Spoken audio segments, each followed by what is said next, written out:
First Samuel, chapter 14.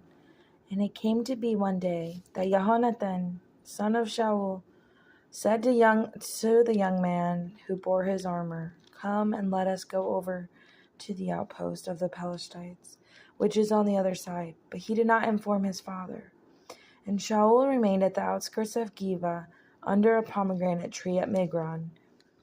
And the people who were with him were about 600 men. And Ahiahu, son of Ahitub, Ichabod's brother, son of Phinehas, son of Eli, the Kohen of the Most High in Shiloh, was wearing a shoulder garment. And the people did not know that Jehonathan had gone.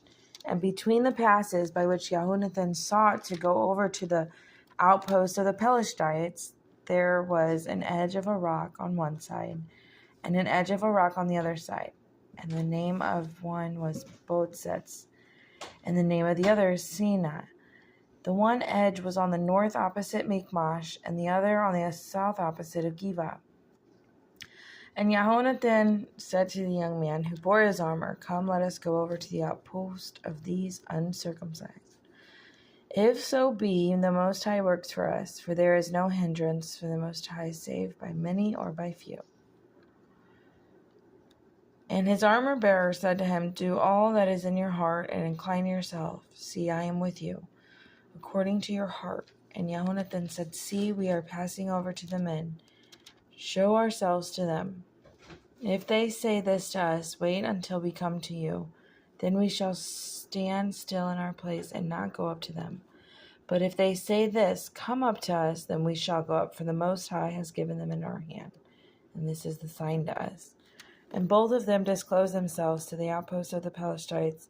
And the Pelethites said, "See, the Hebrew, are coming out of the holes where they have hidden." And the men of the outpost called to Jehonathan and his armor-bearer and said, "Come up to us. Let us teach you a lesson." And then Jehonathan said to his armor-bearer, "Come up after me, for the Most High has given them into the hand of Israel." And Jehonathan climbed up on his hands and knees, with his armor-bearer after him. And they fell before Jehonathan, and his armor-bearer was putting them to death behind him. And that first slaughter which Jehonathan and his armor-bearer made was about 20 men, and about half a yoke furrowed field.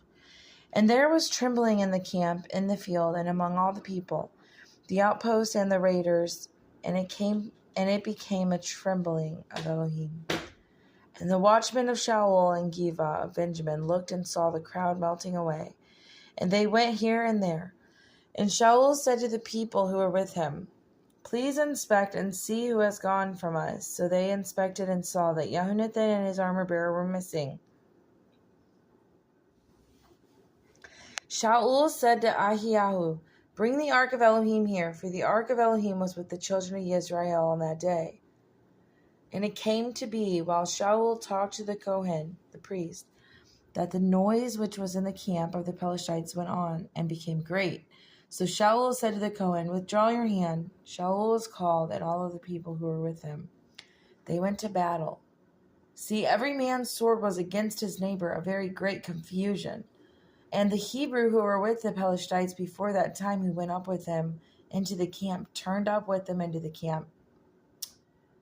Verse 21, and the Hebrew who were with the Pelethites before that time, who went up with them into the camp, turned round, they too, to be with Yasharel, who were with Shaul and Jehonathan.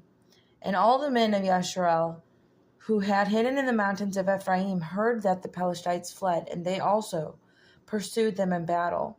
Thus the Most High saved Yasharel that day, and the battle passed over to Beth-horon. And the men of Yasharel were distressed that day, for Shaul had placed the people under oath, saying, "Cursed be the man who eats food until evening. And I have taken revenge on my enemies." Therefore none of the people tasted food. All of the land came into the woods, and there was honey on the ground. The people came into the woods and saw the honey dripping, but no one put his hand to his mouth, for the people revered the oath. But Jehonathan had not heard that his father had taken an oath of the people, and he stretched out the end of the rod that was in his hand and dipped it in a honeycomb and put his hand to his mouth, and his eyes lit up. Then one of the people said, "Your father strictly took an oath of the people, saying, 'Cursed be the man who eats food today.'" And the people were weary. And Jehonathan said, "My father has troubled the land. Now, see how my eyes lit up when I tasted a little of this honey? How much better if the people had well eaten today of the spoil of their enemies, which they found. For then would not the smiting among the Pelethites have been greater? They smote the Pelethites that day from Michmash to Aijalon. So the people were very weary. And the people pounced on the spoil and took sheep, cattle, and calves and slaughtered them on the ground.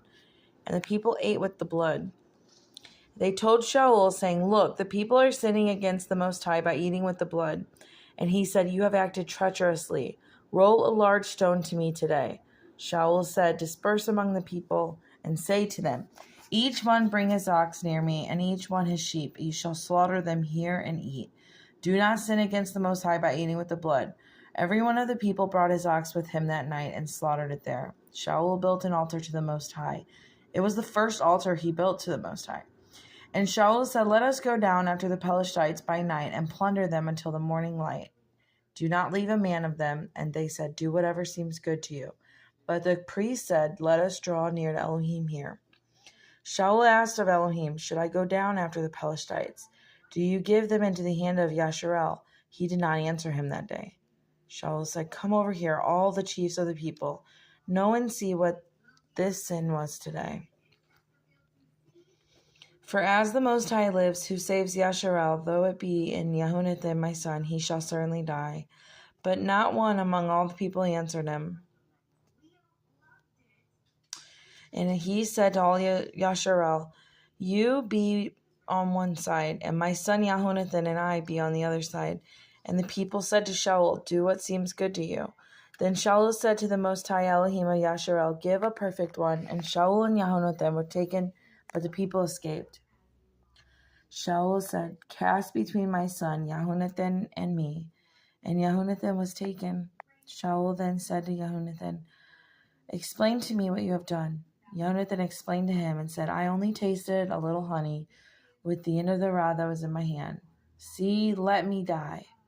Shaul answered, "Elohim, do so and more also, for you shall certainly die, Jehonathan." But the people said to Shaul, "Should Jehonathan die, who has wrought this great deliverance in Yasharel? Far be it. As the Most High lives, let not one hair of his head fall to the ground, for he has wrought with Elohim this day." Thus the people rescued Jehonathan, and he did not die. Shaul returned from pursuing the Pelethites, and the Pelethites went to their own place. Shaul took the reign over Yasharel and fought against the enemies round about, against Moab and against the children of Ammon, and against Edom and against the sovereigns of Sova, and against the Pelethites, and wherever he turned, he caused trouble. He gathered an army and smote the Amalekites, and delivered Yasharel from the hands of those who plundered them. And the sons of Shaul were Jehonathan and Yishwi and Malchishua. And the names of his two daughters were these. The name of the firstborn was Merav, and the name of the younger Michal. The name of Shaul's wife was Ahinoam, the daughter of Ahimaaz.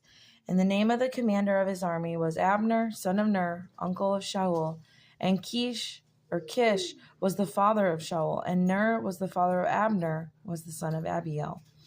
And there was fierce fighting against the Pelethites all of the days of Shaul. And when Shaul saw any mighty man or any brave man, he took him for himself. Hallelujah.